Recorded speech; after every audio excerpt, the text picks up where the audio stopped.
Hi friends, మొన్న సిటీకి వెళ్ళినప్పుడు డీమార్ట్లో సరుకులు తెచ్చుకున్నామని చెప్పాం కదా. అందులో కొన్ని సరుకులు అయితే తాలేదు. మా వారైతే మొన్న రేపు ఊరెళ్తున్నాగా ఈరోజైతే ముందు రోజైతే వెళ్ళి సరుకులు అయితే మెట్రోలో కొన్నారు. మాకు మెట్రో కార్డు ఉందని చెప్పేసి అక్కడైతే మాత్రం పిల్లలకైతే బిస్కెట్ కాము ఇలా 6 ప్యాకెట్స్ వచ్చేది తీసుకున్నారు. ఆల్రెడీ 3 అయిపోయినాయి. ఇక అలాగే ఇది వచ్చేసేటప్పటికైతే పాప్కార్న్, ఇది 150 గ్రామ్స్ పాప్కార్న్ ప్యాకెట్ అంట. ఈచ్ 150 గ్రామ్స్ వస్తుందంట. చాలా ఉన్నాయి దీనిలో. వెయిట్ అయితే మాత్రం ఓకే 150 గ్రామ్ ప్యాకెట్. ఇది ఇలాంటి ప్యాకెట్లు అయితే మాత్రం మాకు 3 వచ్చినాయి. మా బాబు అయితే ఒక ప్యాకెట్ అయితే చేసుకొని మిగతా సవాడు పెట్టాడు. ఇక అలాగే గీ అనమాట, నెయ్యి కూడా దుర్గా నెయ్యి 1 కేజీ తీసుకొచ్చారు. పిల్లలకు తినడానికి మ్యాడంగిల్స్, ఇప్పిలో కూడా 2 రకాలు తీసుకొచ్చారు. ఇక అలాగే అదైతే వాము, ఇదైతే కసూరి మెత్తి. ఇంతవరకు నేను ఎప్పుడు ఏం ట్రై చేయలేదు. దీంతో ట్రై చేద్దాము అని చెప్పి తెప్పించాను. అలాగే సాంబార్ పౌడర్ నేను ఎప్పుడు బయట నుండే ఎంటీఆర్ తెచ్చుకుంటా. ఈసారి ఇంట్లో ట్రై చేస్తాను, సాంబార్ మసాలా కొడతాను అన్నా కూడా మా వారు బయట నుండి తెచ్చారు. ఎందుకు రేటు తక్కువగా ఉంది బయట తెస్తానని.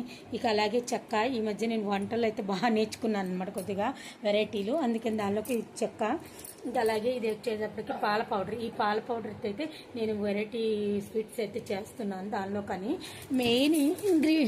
మెయిన్గా ఏంటంటే నాకు ఈ మాత్రం కంపల్సరీగా ఇంట్లో ఉండాల్సిందే.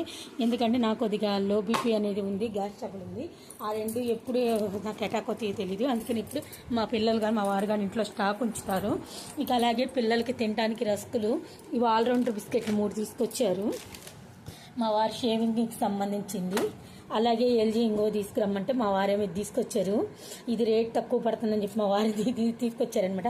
ఆయనకి బడ్జెట్లో ఏది వస్తే అదే తెస్తారు, ఒకటే బ్రాండ్ అయితే తీసుకురారు. ఇక అలాగే పిల్లలకి చాక్లెట్ కేక్స్ తయారు చేసినప్పుడు దాని మీద సిరప్ వేసుకోవడానికి.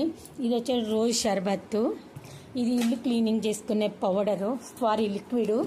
ఇక అలాగే పెన్ ఒకటి తెచ్చుకున్నారు ఆయనకు ఆఫీస్కని. ఇక అలాగే చింతపండు డబ్బాలు అయితే చింతపండు గుజ్జు అనమాట. ఇవైతే 2 కేజీలు తీసుకొచ్చారు. లాస్ట్ టైం మా అమ్మ షాప్ పెట్టేటప్పుడు వెళ్ళి 1 కేజీ డబ్బా తెచ్చుకున్నాము. ఆమె షాప్ పెడుతున్నప్పుడు వెళ్ళి అప్పుడైతే తెచ్చుకున్నాము, టేస్ట్ బాగుందని చెప్పి మళ్ళీ 2 కేజీస్ అయితే తీసుకొచ్చారు. అందులో ఆఫర్లో వచ్చినాయి అని. ఇది ఇంట్లో నేను తయారు చేసుకోవచ్చు చింతపండు గుజ్జు, కానీ నాకు కొద్దిగా చింతపండు గుజ్జు అయితే మాత్రం ఎందుకో నిలవ ఉండదు, ఎమ్మటే బూజు వస్తుంది. అందుకని చెప్పేసి బయటే తీసుకొస్తారు. టేస్ట్ అయితే చాలా బాగుంటుంది. సూర్య కంపెనీ వాళ్ళది చింతపండు గుజ్జు. అలాగే నేను పనసకాయ కోసినప్పుడు కూడా మీకు వీడియో అయితే చూపిస్తాను. పనసకాయ కూడా తెచ్చాం కాబట్టి అది కూడా చూపిస్తాను. దానిలో గింజలు ఎన్ని వచ్చినాయి, అసలు వచ్చినాయా లేదనేది. Please like and subscribe.